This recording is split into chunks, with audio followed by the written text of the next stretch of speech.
नमस्कार साथियों, मेरा नाम है अशोक पांडे और मेरे चैनल जैबी बथरोग पे आपका स्वागत है। फ्रेंड्स, आज हम एएफएम के मॉड्यूल ए में यूनिट 4 का पार्ट 3 करेंगे। दो पार्ट मैंने आपको पढ़ा दिए हैं। बीआरएस क्या होता है, बैंक रिकंसिलिएशन स्टेटमेंट क्या होता है, इसका थ्योरेटिकल एस्पेक्ट हमने पहले पार्ट में कवर किया। बैंक रिकंसिलिएशन स्टेटमेंट को हमने दूसरे पार्ट में एक एग्जाम्पल से समझा। ठीक है, एक एग्जाम्पल हमने किया है। अब हम दूसरे एग्जाम्पल की तरफ बढ़ रहे हैं। एक और एग्जाम्पल करेंगे, थोड़ा सा और नई बातें सीखेंगे, अपने नॉलेज को और बढ़ाएंगे, इन्हेंस करेंगे। ओके, यहाँ पर तो उसके बाद में एक या दो एग्जाम्पल, मतलब ये एग्जाम्पल नंबर 2 है, ऐसे एग्जाम्पल नंबर 3 और एग्जाम्पल नंबर 4 करेंगे। लगभग इतने में आपका बीआरएस निपट जाएगा। फिर एक और टाइप का जो है क्वेश्चन आता है बीआरएस में। एक तो ये बीआरएस में आपको, बीआरएस में दो सिचुएशन होती है। एक होती है फ्रेंड्स जो है बीआरएस में कि आपको बताया गया है कि किन किन वजहों से जो है बैंक और मतलब कहने का पासबुक और कैश बुक का बैलेंस किन वजहों से मैच नहीं हो रहा है। और दूसरा होगा कि आपको पासबुक का थोड़ा सा भाग दे दिया जाएगा और थोड़ा सा भाग जो है कैश बुक का दे दिया जाएगा। अब आपको खुद ही मेहनत करनी पड़ेगी ये पता करने के लिए कि आखिर इन दोनों में कैश का बैलेंस बैंक का बैलेंस मैच क्यों नहीं कर रहा है, किन एंट्रियों की वजह से नहीं कर रहा है। ठीक है, तो लगभग 4 एग्जाम्पल इस पर बेस्ड करेंगे और कम से कम 2 एग्जाम्पल इस पर बेस्ड करेंगे। कुल मिलाकर के लगभग 6 एग्जाम्पल हम यहाँ पर करेंगे अगर बीआरएस में, तो आपका ये पूरा चैप्टर खत्म हो जाता है। मैंने आपको बीआरएस अच्छे से समझाया है फ्रेंड, जो है बेहतर तरीके से। बुक में मैकमिलन की बुक देखेंगे तो वहाँ कुछ और दुनिया चल रही होती है। ठीक है, लेकिन ध्यान रखिए, अपने जो एग्जाम में क्वेश्चन पूछा था वो इसी तरीके पूछा जाता है। आपको फ्रेंड्स जो एग्जाम में ज़्यादातर यही पूछेंगे कि भाई पासबुक के हिसाब से बैलेंस इतना है 12,000 रुपये, तो कैश बुक के हिसाब से बैलेंस कितना होगा, और कुछ सर्टेन एंट्री दे देंगे। या कैश बुक के हिसाब से बैलेंस इतना है, पासबुक के हिसाब से कितना होगा। ज़्यादातर सिचुएशन इसी तरीके के क्वेश्चन से बनती है। ओके, तो मैंने आपको पूरा अच्छे से समझाया हुआ है, और ऐसे अच्छे से समझाया हुआ है कि मतलब उसमें ना आपको मतलब ये ध्यान रखने की जरूरत नहीं फेवरेबल बैलेंस है, अनफेवरेबल बैलेंस है, क्या सिचुएशन है क्या नहीं, ये सब भी चीज़ें आपको फ्रेंड्स यहाँ पर ध्यान रखने की ज़रूरत नहीं है। ज़्यादातर जो है टीचर्स क्या करते हैं, मैं बता देता हूँ आपको, क्योंकि हम ऐसा कुछ बाइफर्केशन कर नहीं रहे हैं।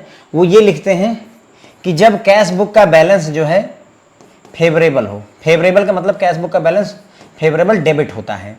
इसी तरीके से जब कैश बुक का बैलेंस जो है अनफेवरेबल हो, अनफेवरेबल मतलब क्रेडिट में बैलेंस हो। जब आपका बैलेंस डेबिट में है तो फेवरेबल है, और जब मतलब जो है अनफेवरेबल है तो क्रेडिट में होता है। इसी तरीके से जब आपको जो है पासबुक का बैलेंस दिया हो और वो फेवरेबल हो, अगर फेवरेबल है तो वो क्रेडिट में बैलेंस होगा। इसी तरीके से पासबुक का बैलेंस जब दिया हो और वो अनफेवरेबल है, ठीक है, यानी बैलेंस डेबिट में दिया हुआ है, तब हमें क्वेश्चन सॉल्व करने के लिए कहा जाता है।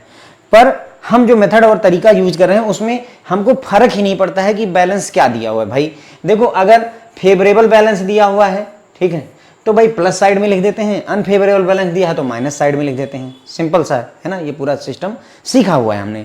तो हमारे लिए ये मुद्दा नहीं है, मैं इस बात को मुद्दा करके चलता ही नहीं हूँ कि फेवरेबल दिया है कि अनफेवरेबल दिया है, पहले कैश बुक का दिया है कि पहले पासबुक का दिया है, हमको फर्क ही नहीं पड़ता है ना। कुछ भी दो यार, हमको तो काम करने से मतलब है। तुम भाई पासबुक का दोगे तो हम कैश बुक का टारगेट बुक मान के निकाल देंगे, अगर तुम कैश बुक का दोगे तो हम पासबुक को टारगेट बुक मान के निकाल देंगे, क्या फर्क पड़ता है। ठीक है, तुम अगर फेवरेबल बैलेंस दोगे कैश बुक का तो प्लस वाली साइड में लिख देंगे। मान लो 12,000 का बैलेंस है या 10,000 का बैलेंस है तो 10,000 इधर लिख देंगे। अगर तुम बोलोगे कि कैश बुक में ओवरड्राफ्ट है तो 10,000 रुपए इधर लिख देंगे, अनफेवरेबल वाली साइड में लिख देंगे, क्या फर्क पड़ता है। बात समझे। मैं मोरल ऑफ द स्टोरी ये है कि हमने कोई बाइफर्केशन नहीं किया हुआ है कि हाँ जब आपको कैश बुक का जो है फेवरेबल बैलेंस दिया है, अनफेवरेबल दिया, वो मुद्दा भी नहीं है अपने लिए। आपको पता ही चल जाएगा कि हाँ क्या सिचुएशन और सिनारियो बन रहा है। ठीक है, ये मैकमिलन बुक का एग्जाम्पल नंबर 2 है आपका। ओके, हम मैकमिलन बुक का एग्जाम्पल नंबर 2 कर रहे हैं। पहला जो एग्जाम्पल करा है वो मैकमिलन बुक से नहीं है, जो पिछले लेक्चर में हमने करा हुआ है। ठीक है, तो चलिए शुरू करते हैं। थोड़ा थीम बना दी मैंने, आपको रिकंसिलिएशन स्टेटमेंट बनाना है। मैंने बताया था आपको बीआरएस जो है किसी पर्टिकुलर डेट पर बनाया जाता है, तो एज ऑन 30 अप्रैल 2022 बनाना है। कुछ एंट्रीज दे रखी हैं। इन्होंने कहा कि ओवरड्राफ्ट बैलेंस है एज पर पासबुक 12,000 रुपये, 12,000 रुपये का ओवरड्राफ्ट का बैलेंस है। क्रेडिट बैलेंस जो है जब देखा जाता है कैश बुक में तो 12,300 रुपये का मिलता है 30 अप्रैल 2022 को। ऐसी सिचुएशन है। तो देखो यहाँ पर भी जो क्वेश्चन है उसमें तुम्हें पासबुक का भी बैलेंस दिया है और कैश बुक का भी बैलेंस दिया हुआ है। तो तुम्हारा जो मन करे, तुम्हें पासबुक का मन करे पासबुक से उठा लो, तुम्हें कैश बुक से मन करे कैश बुक से उठा लो। जिससे उठाओगे उसके अपोजिट वाली को हमें आंसर में लाना होगा। ठीक है, उसके बाद में इन्होंने कुछ सर्टेन एंट्रीज दे रखी हैं। सर्टन एंट्रीज, इन एंट्रीज को हमें देखना है कि 28 अप्रैल को एक चेक इशू किया गया है 7,000 रुपये का, लेकिन उसमें से सिर्फ 3,000 रुपये का चेक इन कैश हो पाया है 30 अप्रैल 2022 तक। तो क्या करना है, प्लस माइनस वो सारी चीज़ें हमें देखनी है, एक एक एंट्री पढ़ते हुए चलेंगे। पहले ये देखते हैं ओवरड्राफ्ट का बैलेंस है किसमें, पासबुक में। पासबुक में ओवरड्राफ्ट का बैलेंस है 12,000 रुपये का। तो अब देखो इतना समझ तो आ ही गया होगा, हियर इज योर पासबुक, ये डेबिट साइड है, ये क्रेडिट साइड है, ठीक है। जो भी पैसा आता है वो हमारा पासबुक में प्लस क्रेडिट साइड में जाता है, जो पैसा हमारे यहाँ से जाता है वो सारा माइनस में जाता है। आपके खाते में पैसा क्रेडिट होता है, आपके खाते में सैलरी क्रेडिट होती है, ओके। तो अब यहाँ अगर ओवरड्राफ्ट है, ओवरड्राफ्ट का मतलब हमने उधारी ले रखी है, लोन ले रखा है, तो ऑब्वियसली हमें डेबिट साइड में लिखना पड़ेगा, है ना। अगर मैं ये क्रेडिट साइड में लिख दूँ, मान लो मैंने यहाँ लिख दिया क्रेडिट साइड में, यदि मैं ऐसा लिख देता हूँ तो इसका मतलब हो कि तुम्हारे खाते में 12,000 रुपये हैं मौके पर। ओडी ओवरड्राफ्ट की कोई मतलब ही नहीं, लोन वोन जैसी कोई सिचुएशन नहीं, 12,000 के मालिक हो तुम, ठीक है, अगर क्रेडिट में लिख दिया तो। लेकिन अगर इधर लिख दिया, नहीं, आप 12,000 के मालिक नहीं है, 12,000 बैंक का खाए बैठे हैं, बैंक का उधारी है, ओके। तो हम किधर एंट्री करेंगे, डेबिट साइड में। डेबिट साइड आपका क्या होता है, यहाँ पर माइनस होता है, तो माइनस वाली साइड से शुरू करेंगे, कोई डाउट नहीं है ना। मैंने प्लस कॉलम माइनस कॉलम सब बताया हुआ है आपको, ठीक है। हम शुरुआत कहाँ रहेंगे, कहाँ से, पासबुक से, और लेकर आएंगे आपके लिए कैश बुक का बैलेंस। हमें शुरू करना है 12,000 रुपये से। सो हियर इट इज, ये रही। यहाँ पर हमने देखो बैलेंस एज पर पासबुक से लिखा है। हमारा टारगेट क्या है, सारी एंट्रियों को ऐड और सब्सट्रैक्ट करके balance as per cash book निकाल करके लाना। हमने माइनस कॉलम में 12,000 रुपये लिख दिए। क्यों लिख दिया, मैंने आपको समझाया भाई, क्योंकि ओवरड्राफ्ट है। ओवरड्राफ्ट ना लिखा होता, सिर्फ ये लिखा होता कि आपके अकाउंट में, आपके पासबुक में 12,000 रुपये का बैलेंस है, तो 12,000 रुपये का बैलेंस हम यहाँ पर दिखाते प्लस साइड में, राइट। लेकिन चूंकि इसने कहा कि ओवरड्राफ्ट है तो हमें माइनस साइड में लिखना पड़ेगा, ठीक है, माइनस साइड में। क्यों, क्योंकि डेबिट साइड माइनस साइड होती है और क्रेडिट साइड प्लस साइड होती है, ओके। इधर here is the debit, here is the credit, ये माइनस साइड है, ये प्लस साइड है हमारी। उसके बाद में यहाँ पर क्या सिचुएशन है हमारी, 12,000 रुपये का डेबिट बैलेंस है या 12,000 रुपये का ओवरड्राफ्ट है, तो डेबिट साइड लिखेंगे, डेबिट माइनस होती है, that's why we have written the minus side, ठीक है। तो ये बातें हमें क्लियर हैं, ठीक है। चलो अब पहले एंट्री उठाते हैं। तो हमने यहाँ तक समझ लिया। अब अच्छा, इसमें हमारी टारगेट बुक क्या है सर, कैश बुक पे जाना है। हमने शुरू किया है पासबुक से और जा रहे हैं कैश बुक में। ध्यान दो, पिछला लेक्चर जो था जहाँ पर हमने एग्जाम्पल नंबर 1 किया था, वहाँ हमने फ्रेंड जो है शुरुआत की थी कैश बुक से, ठीक है। यहाँ चूंकि पहले पासबुक दिया हुआ है तो मैं शुरू पासबुक से कर दे रहा हूँ, क्या फ़र्क पड़ता है, बात एक ही है, घूम टहल के वहीं पहुँचोगे मेरे साथियों, ठीक है। तो कोई दिक्कत नहीं है हमको, तो हम पासबुक से शुरू करेंगे। तो टारगेट बुक कौन सी हुई, कैश बुक। मैंने आपको बताया था कि अगर हम ऐसे दिखें तो हमेशा जो टारगेट बुक होगी उसको इधर की तरफ लिखना है, यानी इसका मतलब ये होगा कि कैश बुक को हमेशा इधर रखेंगे और पासबुक को इधर रखेंगे। ज़्यादा है कम है वो डिसाइड करिए, लेकिन मतलब कहने का ये हो कि पासबुक इधर लिखना और कैश बुक इधर राइट साइड में लिखना। अब देखना, कभी ये गलती मत कर देना कि कैश बुक इधर लिखो और पासबुक इधर लिखो, गलती मत करना, वरना गलत हो जाएगा, आपका पूरा का पूरा सिस्टम ही गलत हो जाएगा। क्यों, क्योंकि हमारी टारगेट बुक जो है लास्ट में होनी चाहिए, राइट हैंड साइड पर होनी चाहिए। RHS में हमेशा टारगेट बुक, हमारी टारगेट बुक क्या है, कैश बुक है, इसलिए वो उधर रहेगी, पासबुक पहले आ जाएगी, ठीक है। तो ये इतनी बातें अगर हम दिमाग में रख सकते हैं तो मेरे ख्याल से हम तैयार हैं युद्ध के लिए। शुरू करेंगे बिना किसी देरी के। चलिए, अब इन्होंने बोला कि ऑन 28 अप्रैल चेक इशू किया गया है 7,000 रुपये का। 28 अप्रैल को 7,000 रुपये का चेक इशू कर दिया गया। आओ देखते हैं, here is your cash book, here is your passbook. मैंने बताया था ना कि ये 2 लाइनें, ये जो अकाउंट बनाता हूँ ये आपकी मतलब वो बन जाएंगी, हर जगह घूम टहल के यही बातें, इसी पर ही बात शुरू करेंगे, हर जगह जहाँ पहुँचोगे यहाँ पर ही बातें करो, ठीक है। पासबुक में अगर पैसा आता है तो प्लस साइड में ये होती है क्रेडिट बैलेंस, और चेक बुक कैश बुक में अगर पैसा आता है तो वो डेबिट साइड में लिखा जाता है, यानी कि डेबिट साइड अच्छा है, उधर क्रेडिट साइड अच्छा है, ठीक है। अब 28 अप्रैल को क्या हुआ, हमने 7,000 रुपये का चेक इशू किया। तो जैसे ही हम 7,000 रुपये का चेक इशू करेंगे फ्रेंड्स किसी को, इसका मतलब क्या है, हम पेमेंट लेना चाहते हैं कि पेमेंट देना चाहते हैं। सर हमने चेक काट के दे दिया, जाओ आज से जो है मेरी बेटी की ज़िंदगी से चले जाओ, लो 50 लाख का चेक, तो मतलब हम 50 लाख की पेमेंट करना चाहते हैं, ओके। पेमेंट हमारे खाते से जाने की तैयारी में है। अगर पेमेंट जाने की तैयारी में है तो कैश बुक में किधर लिखा जाए, इधर में लिखा जाए या उधर में लिखा जाए। तो देखो, debit the receiver and credit the giver होता है। चूंकि 7,000 रुपये बैंक हमारा गिव करेगा, बैंक अकाउंट हमारा गिव करेगा, तो क्रेडिट द गिवर के तहत हम क्रेडिट साइड में एक 7,000 रुपये की एंट्री बना देंगे तुरंत ही, तुरंत ही बना देंगे, राइट। क्यों क्रेडिट साइड में बनाया, हमने बताया आपको, है ना, क्योंकि पैसे जा रहे हैं, पैसे जाने का मतलब हुआ क्रेडिट साइड में। जैसे सैलरी आने का मतलब हुआ क्रेडिट साइड में, और खाते से पैसा जाने का मतलब डेबिट साइड है, उसी तरीके से यहाँ पैसा जाने का मतलब क्रेडिट साइड होता है। यहाँ पैसा क्रेडिट साइड से जाएगा और पैसा डेबिट साइड में आएगा, ठीक है। अब उस 7,000 का तो हमने 7,000 रुपये की एंट्री बना ली। आगे इन्होंने कहा उसमें से ऑफ हुई 7,000 का जो आपने चेक काटा है, उसमें से cheque of 3,000 only had been encashed up to 30 April 2022। यानी इस 7,000 रुपये में से केवल 3,000 रुपये का ही चेक जो है पे हो पाया, इनकैश हो पाया, यानी दूसरी पार्टी को जा पाया। तो अगर 3,000 रुपये हमारे बैंक अकाउंट से जाएंगे तो इधर साइड से 3,000 रुपये जाएंगे या इधर साइड से 3,000 रुपये जाएंगे, बताओ। बैंक अकाउंट से 3,000 रुपये निकल गए, क्यों? क्योंकि हमने चेक इशू किया है सर, तो पैसे जाएंगे। बैंक अकाउंट से जा रहे हैं, अगर बैंक से जा रहे हैं तो 3,000 अगर इधर लिखेंगे तो इधर आने का संकेत हो जाएगा, राइट। तो हमें लिखना कहाँ पर होगा, इधर साइड में, डेबिट साइड में 3,000 रुपये की एंट्री हमने दिखा दी, ठीक है। अब ये इधर का माइनस साइड होता है, ये इधर का माइनस साइड होता है, ठीक है। तो हमारा क्या हुआ, 7,000 रुपये मेरे जो है निकल गए किससे, कैश बुक से, जबकि पासबुक से केवल 3,000 रुपये निकले। 7,000 रुपये निकल गए कैश बुक से और पासबुक से सिर्फ 3,000 निकल पाए, कितनी तारीख तक, 30 अप्रैल तक। तो सर बाकी का 4,000 का क्या हुआ, 3,000 निकले सर, बाकी का 4,000 भी निकला, लेकिन वो अप्रैल महीने में नहीं निकला। ये अप्रैल महीने में नहीं निकल पाया, बल्कि आगे चला गया, क्योंकि 30 अप्रैल तक नहीं हो पाया था। हो सकता है 1 मई 2 मई कभी भी निकला हो, लेकिन फिलहाल 30 अप्रैल को, चूंकि हम BRS 30 अप्रैल को बना रहे हैं, तो 30 अप्रैल की स्थिति ये है कि हमारे पासबुक से सिर्फ 3,000 निकल पाए हैं, ठीक है। अब यहाँ एक नई बात आप सीखने को पाओगे। देखो, हम ये जो 7,000 रुपये हैं उसको हम चाहें तो हम ऐसे लिख सकते हैं। हमने क्या लिखा, 4,000 रुपये, और हमने लिख दिया 3,000 रुपये। ये क्या किया सर, हमने कुछ नहीं किया, बस ये कर दिया, भाई तुमने 7,000 रुपये का चेक कहा था, 3,000 रुपये चूंकि, या 3,000 ऊपर लिख लो और 4,000 नीचे लिख लेते हैं, कोई फ़र्क नहीं है, लेकिन फिर भी समझने के पॉइंट ऑफ व्यू से थोड़ा इजी पड़ेगा।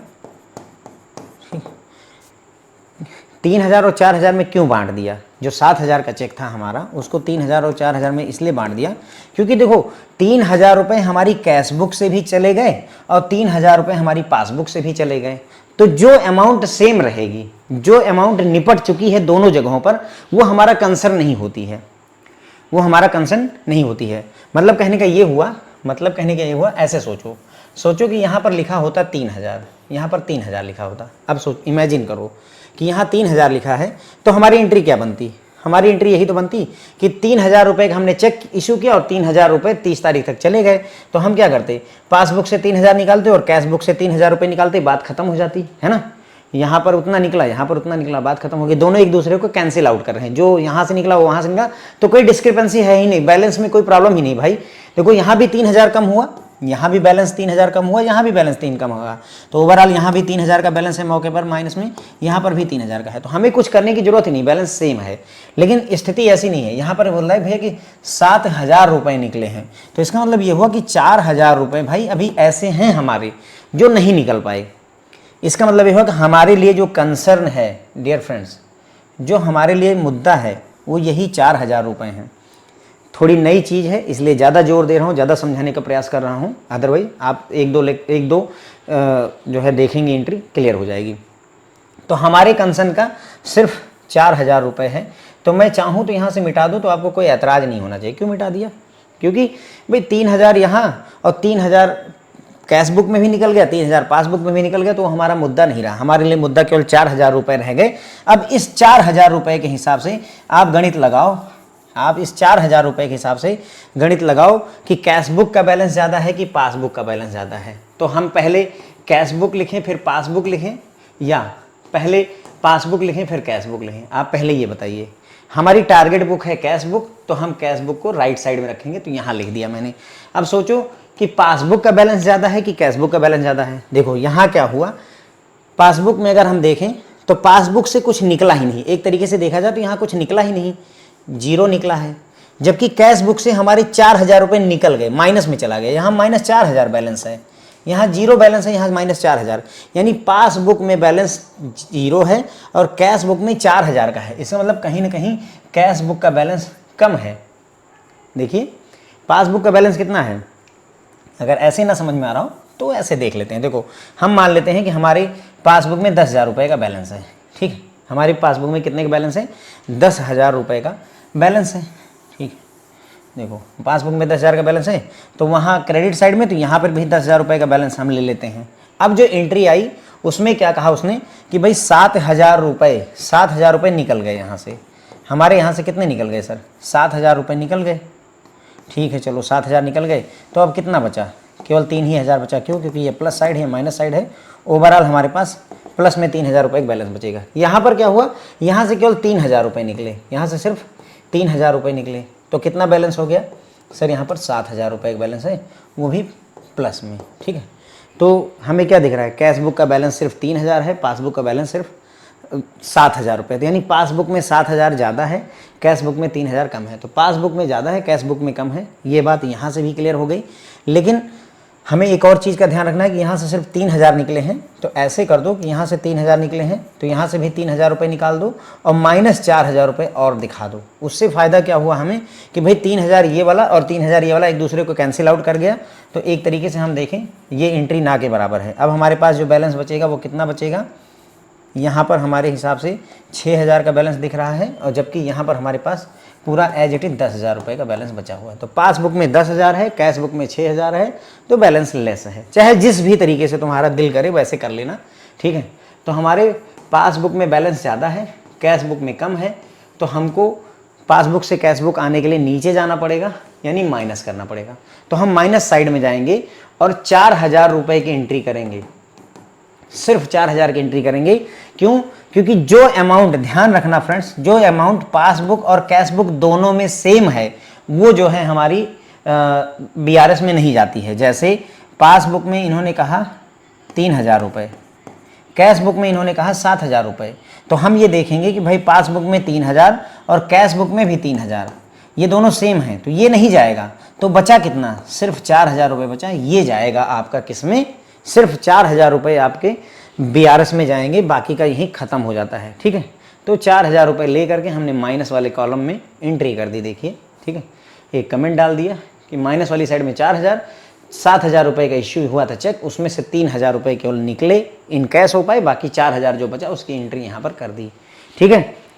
आई होप, आई बिलीव आपको समझ में आया होगा। यदि नहीं समझ में आया है तो इस वाले में पक्का समझ में आ जाएगा, क्योंकि एकदम सेम फंडे पर, ये दूसरा एग्जाम्पल भी है, सेम फंडे पर आधारित है, ठीक है। यहाँ क्या कर रहे हैं, cheque amounting to 3,500 had been deposited into the bank, यानी कि 3,500 रुपये का चेक जो है बैंक में डिपॉजिट किया गया है, यानी कि जमा किया गया है, पैसे आने वाले हैं पैसा आना है, डिपॉजिट का मतलब आना है और इशू का मतलब पैसा जाना है। तो ठीक है, यहाँ कैश बुक बना लो, यहाँ पर पासबुक बना लो, ठीक। Here is your debit side and here is credit side, यहाँ पर क्रेडिट इधर होगा, डेबिट इधर होगा, क्रेडिट हमारा प्लस होता है, यहाँ पर डेबिट हमारा प्लस होता है, ठीक है। अब ये बोल रहा है कि 3,500 रुपये का चेक हमने डिपॉजिट किया है, यानी 3,500 रुपये हमारे खाते में आना है। तो debit the receiver, credit the giver के तहत डेबिट द रिसीवर, क्योंकि बैंक को 3,500 रुपये मिलने हैं, इसलिए डेबिट द रिसीवर के तहत हम 3,500 रुपीज़ की एंट्री यहाँ पर कर देंगे। कैश बुक में हमने 3,500 रुपये की एंट्री कर दी, ठीक है। अब क्या हुआ, 3,500 की एंट्री कैश बुक में कर दी, लेकिन बाद में पता चला but of these only 500 had been credited in the passbook, लेकिन सिर्फ 500 रुपये हमारे, होना कितना चाहिए था सर, होना चाहिए था 3,500 रुपये क्रेडिट। आइडियली यहाँ डेबिट है तो यहाँ उसका उल्टा, मिरर इमेज की वजह से यहाँ क्रेडिट 3,500 होना चाहिए था, लेकिन 3,500 ना होकर के सर केवल 500 रुपये क्रेडिट हो पाए। तो सर बाकी 3,000 का क्या हुआ, भाई 3,500 थे और सिर्फ 500 अगर मेरे खाते में आए, यहाँ आप बता रहे हो कि 3,500 आना है खाते में, यहाँ 500 खाते में आए, तो बाकी के 3,000 रुपये का क्या हुआ सर, सर बाकी के 3,000 भी आए, लेकिन इस पर्टिकुलर मंथ में नहीं आए, 30 तारीख तक नहीं आ पाए, अगले महीने आ रहे हैं, 1 तारीख को आ रहा है, ठीक है। तो लफड़ा कितने का फंसा, वही 3,000 रुपये का। तो यही 3,000 रुपये फ्रेंड्स आपका वहाँ जाएगा, कहाँ, आपके बीआरएस में। जो पैसा मैच कर गया वो हमारा नहीं जाएगा। क्लियर हो जाती बात। तो 3,500 रुपये आने थे, आए कितने महज 500 रुपये। तो आप क्या करो, यहाँ पर लिख लो, यहाँ 500 लिख लो, यहाँ 3,500, यहाँ 3,000 लिख लो, वही 3,500 को 2 जगह बांट दिया। अब जो अमाउंट सेम है उसको मिटा दो, काम खत्म, भैया तुम्हारी ज़रूरत नहीं है। क्यों, क्योंकि तुम्हारा मामला सल्ट चुका है, तुम तो एडजस्टेड हो। 3000 हमारा बंडल काट रहा है, तो 3000 पे फोकस करते हैं। अब यहाँ क्या स्थिति है, कैश बुक में प्लस 3000 बैलेंस है, प्लस 3000 देखो प्लस साइड में, और जबकि पासबुक में डियर फ्रेंड्स क्या स्थिति है हमारी, जीरो बैलेंस है। क्या है, जीरो बैलेंस, कुछ हुआ ही नहीं है तो वही बैलेंस है। तो यानी कि कौन भारी है, कैश बुक भारी है। कौन भारी है, कैश बुक। अगेन अब हमें क्या करना था, पासबुक को इधर रखेंगे, कैश बुक को उधर रखेंगे राइट साइड में। क्यों, क्योंकि कैश बुक हमारी टारगेट बुक है। देखो ध्यान देना, मैं बार बार इस बात पे जोर देता हूं कि गलती यहां कर बैठे तो सब लफड़ा हो जाएगा, गड़बड़ हो जाएगी, ठीक है।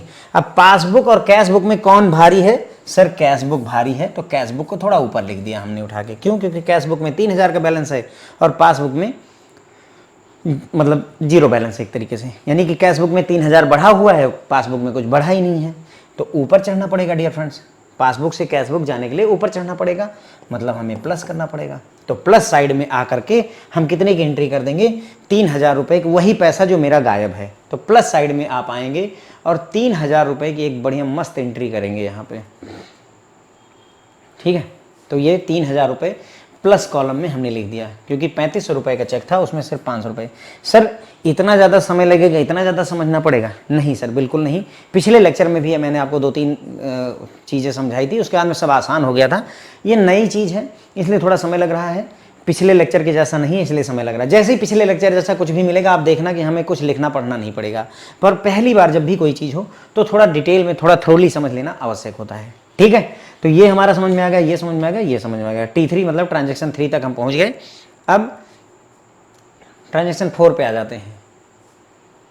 Bank had charge an interest on overdraft of 500, the intimation of which was received only 4 जुलाई। मतलब बैंक ने क्या किया, जो आपने 12,000 रुपये का ओडी ले रखा है, लोन ले रखा है, उस पर 500 रुपये का इंटरेस्ट काट लिया, यानी कि आपके खाते से 500 रुपये निकाल लिए। भाई ओवरड्राफ्ट पर ब्याज देगा नहीं, ब्याज लेगा, तो आपके खाते से 500 रुपये ले लिए, लेकिन 30 तारीख को आप BRS मतलब जो है 30 तारीख को आपको इसकी जानकारी नहीं मिली। आपको जब बैंक स्टेटमेंट 4 मई को आया तब पता चला कि बैंक ने पैसे काट लिए हैं। 4 मई को आपको पता चला कि बैंक ने 500 रुपये काट लिए हैं। अब बैंक ने तो काट लिए थे लेकिन आपने कुछ किया ही नहीं उसके अगेंस्ट में। क्यों करते, है ना, क्यों करते? क्योंकि आपको जानकारी ही नहीं थी। तो अब क्या होगा इसमें, तो अगेन फिर वही 2 टेबल बनाइए, here is your cash book, here is your passbook. 500 रुपये यहाँ पर क्रेडिट साइड, यहाँ पर debit side.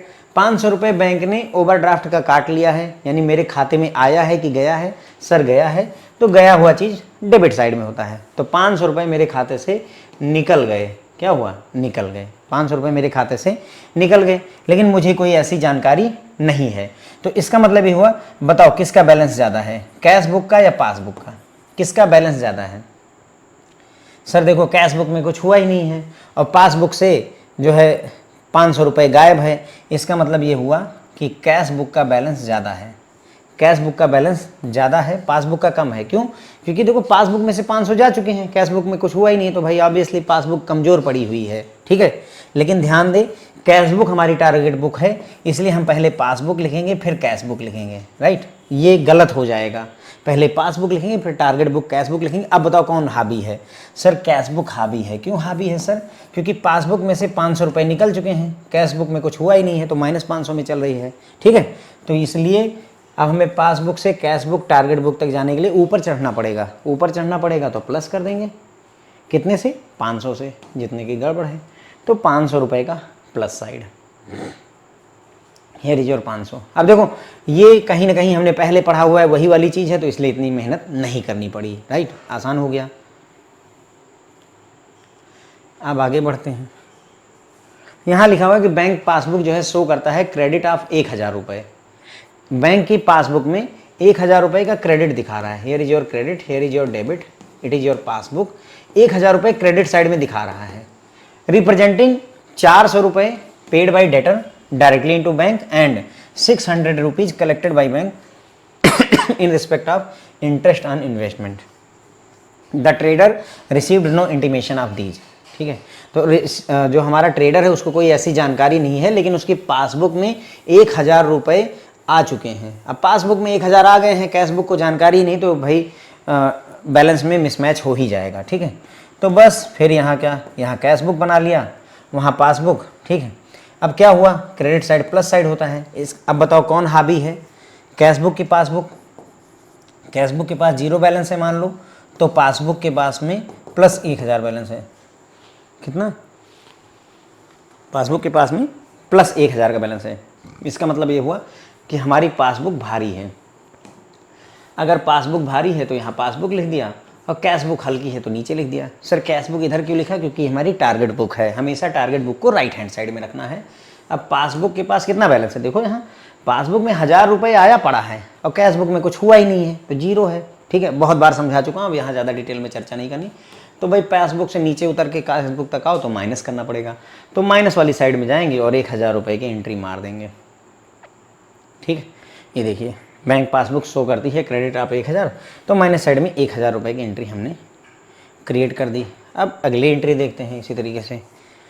Bank had debited 1200 because of life insurance premium of the trader, और इसको एडवाइस वाज ऑन 6 मई। मतलब कहने का बैंक ने क्या किया, आपका LIC का पैसा काट लिया 1200 रुपये, यानी कि काट करके दे दिया LIC वालों को। ठीक है, इसका मतलब पासबुक में हलचल हो चुकी है। पासबुक का डेबिट एंड पासबुक का क्रेडिट साइड, 1200 रुपये आपके खाते से डेबिट कर लिए गए हैं, निकाल लिए गए हैं। इसका मतलब डेबिट साइड से 1200 रुपये चले गए। डेबिट शब्द पर ज़्यादा नहीं ध्यान देना है, लॉजिक लड़ाइएगा कि मतलब डेबिट करने का मतलब क्या है, पैसे गए हैं कि आए हैं। अगर गए हैं तो ऑब्वियसली इधर ही साइड में आएगा। ये माइनस साइड है हमारी, ये प्लस साइड है। इसका मतलब ये हुआ कि पासबुक साइड से पासबुक हमारी 1200 रुपये से कम पड़ चुकी है। पासबुक में 1200 रुपये कम है, तो कौन हावी है? कैशबुक की पासबुक। सर कैशबुक हावी है, क्यों? क्योंकि पासबुक में से 1200 चले गए, पासबुक कैशबुक में कुछ हुआ ही नहीं। तो हम क्या करेंगे, पासबुक इधर लिखेंगे फ्रेंड्स, ठीक है, और कैशबुक यहाँ लिखेंगे। क्यों? क्योंकि टारगेट बुक हमारी कैशबुक है, तो उसको राइट साइड में लिखेंगे। और साथ ही साथ में कौन यहाँ पर मजबूत है? कैशबुक, तो इसलिए कैशबुक को ऊपर रखेंगे। पासबुक से 1200 जा चुके हैं, बेचारा कमज़ोर पड़ गया है, ये मजबूत हैं, तो यहाँ तक पहुँचने के लिए हमको प्लस करना पड़ेगा, यानी हम प्लस साइड में जाएंगे और 1200 रुपये एंट्री मेंशन कर देंगे। 1200 रुपये प्लस साइड में आकर के हमने एंट्री मेंशन कर दी। ठीक है, बस इसी पर ही फ्रेंड जो हमारे जितनी भी एंट्री इन्होंने दे रखी थी पूरे मैकमिलन बुक में, आपका ये क्वेश्चन है, अगर आप चाहें तो देख सकते हैं। देखो कुल मिला करके 5 एंट्रियाँ थी, 6 एंट्रियाँ हैं, लेकिन एक एंट्री तो बैलेंस दिखा रही, बाकी 5 एंट्री थी। तो हमने सारी 5 की 5 एंट्री आपको देखो 1200 रुपये LIC का इंश्योरेंस काटा गया, वहाँ तक दिखा दिया। अब बस अगर इतना निपटा लिया है भाई, तो आपको बस एक ही काम करना रह गया। वो काम क्या है? हम इसका बैलेंस कैलकुलेट कर लें, बाकी सब खत्म हो गया। ठीक, बैलेंस कैलकुलेट करके मैं आपको दिखा देता हूँ। ठीक, ये सारी चीज़ें यहाँ पर हैं। ठीक है, तो देखो क्या प्लस क्या माइनस, क्यों प्लस क्यों माइनस, सब डिटेल में बताया हुआ है। अब क्या करो, सब जोड़ डालो। ठीक है, जो है भी लगता है, नज़र से लगता है कि हाँ जहाँ ज़्यादा है उसको पहले जोड़ डालो। जैसे उसको लग रहा है ना कि 12,000 यहाँ है, यहाँ छोटे अमाउंट है, तो पहले इसको जोड़ डालो। 12 4 16 और एक 17,000 रुपये। ठीक है, जो भारी लगे, ऐसे नज़रों से ही भारी लगे, ये दोनों जोड़ डालो, तुम्हारी मर्जी है। तो हमने जोड़ा भाई, यहाँ 17,000 आया। अब इसको अगर हम जोड़ें तो ये आ रहा है 45 45 2 4700। ठीक है, तो ये 17,000 आ रहा है हमारा जोड़ने पर, और ये सारा जोड़ने पर 4700 आ रहा है।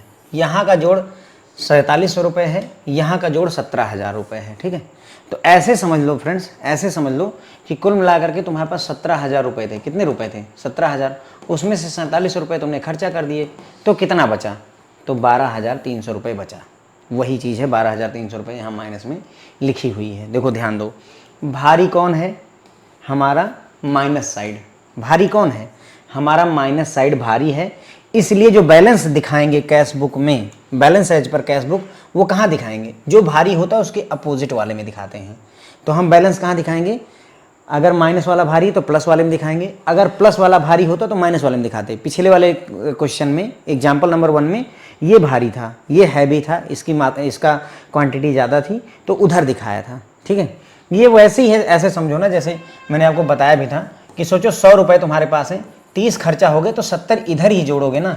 किधर 70 दिखाओगे? 70 इधर दिखाओगे, तभी तो ये 100 और ये 100 होगा ना। ये वही बात चल रही है। अगर यहाँ 100 है, यहाँ 70 लिख दोगे मेरे भाई, तो ये 170 हो जाएगा, पूरी गणित गड़बड़ हो जाएगी। तो वही है कि अगर जैसे 17,000 रुपये सोचो, अगर 17,000 रुपये इधर की तरफ हैं और इधर जो है केवल कितना है हमारा 4300 था, 5 2 7 4700 रुपये था। ठीक है, अगर ये 4700 रुपये है तो भाई 4700 रुपये है तो इसी में तो 12,300 जोड़ोगे तभी तो तुम दोनों तरफ जो है 17,000 लिख पाओगे, है ना। अगर तुम यहीं जो है 12,300 जोड़ोगे तो ये 17 और 13 लगभग जो है लगभग 30,000 रुपये हो जाएगा। इसीलिए 12,300 यहीं लिखेंगे। क्यों?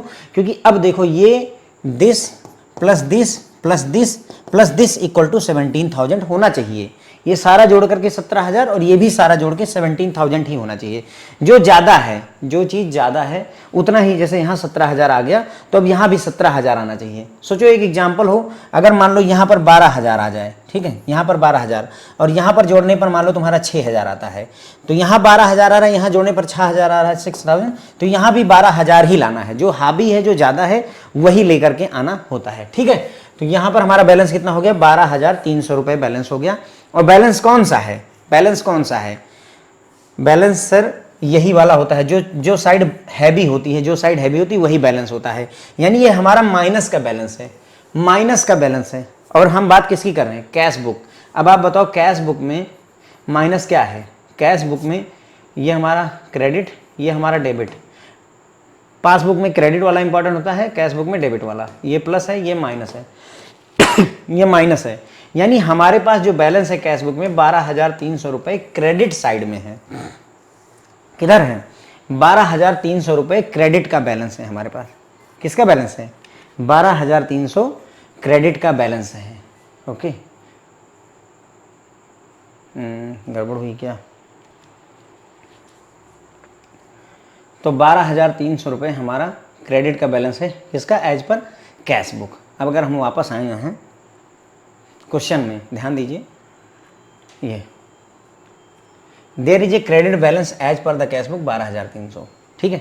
तो मतलब हमने BRS बैंक रिकंसिलिएशन स्टेटमेंट सही करी या नहीं करी, उस बात का जवाब ये खुद क्वेश्चन ही दे रहा है कि भाई as per cash book credit balance है कितने का?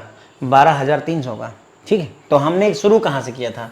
12,000 रुपये के पासबुक बैलेंस से हम चले थे और 12,300 रुपये का क्रेडिट बैलेंस आपको ला करके दिखा दिया मैंने। So we are doing good, है ना, हम सही कर रहे हैं।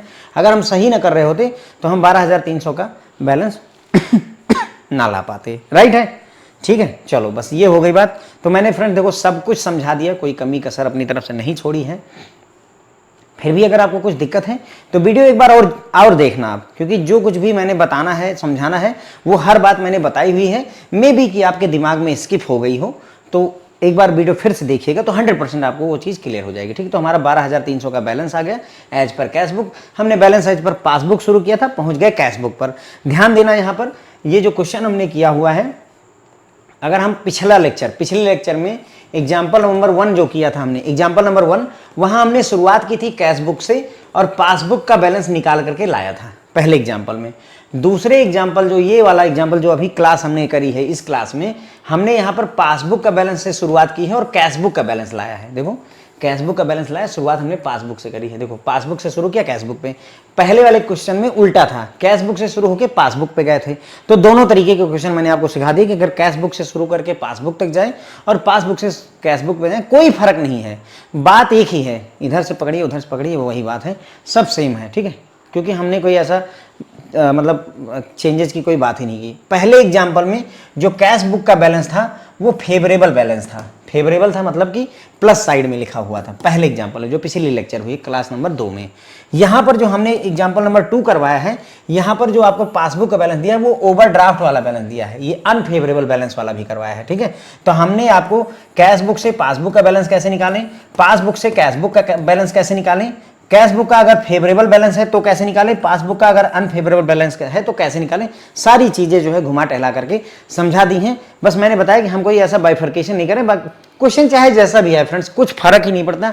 गेम केवल किस बात का है, ये वाला, बस यही तो गेम है, प्लस माइनस, वो मैंने आपको सिखा रखा है, तो कोई ज़्यादा इशू नहीं होगा। ये बातें क्यों बता रहा हूँ, क्योंकि हो सकता है कि आप किताब उठाओ या किसी और का लेक्चर देखो या कोई क्वेश्चन देखो तो आप वहाँ घबरा जाओगे कि अनफेवरेबल बैलेंस दिया हुआ है, ये क्या कर रहा है, पासबुक से शुरू करेंगे कैश बुक पे जाएंगे, क्या करेंगे क्या नहीं, तो वो चीज़ें आप डरो नहीं, उसके लिए है, ठीक है। तो ये देखो 12,300 कहाँ से आया है, 17,000 में से, ये 17,000 में से ये सारा जोड़ा 3,500 और 1,247 रुपये आ गया। 4700 इक्वल टू कहाँ से आया, 3,000 प्लस 500 प्लस 1,200 तो overall there is a credit balance. Okay, क्या लिखा जाएगा फ्रेंड्स? Credit balance.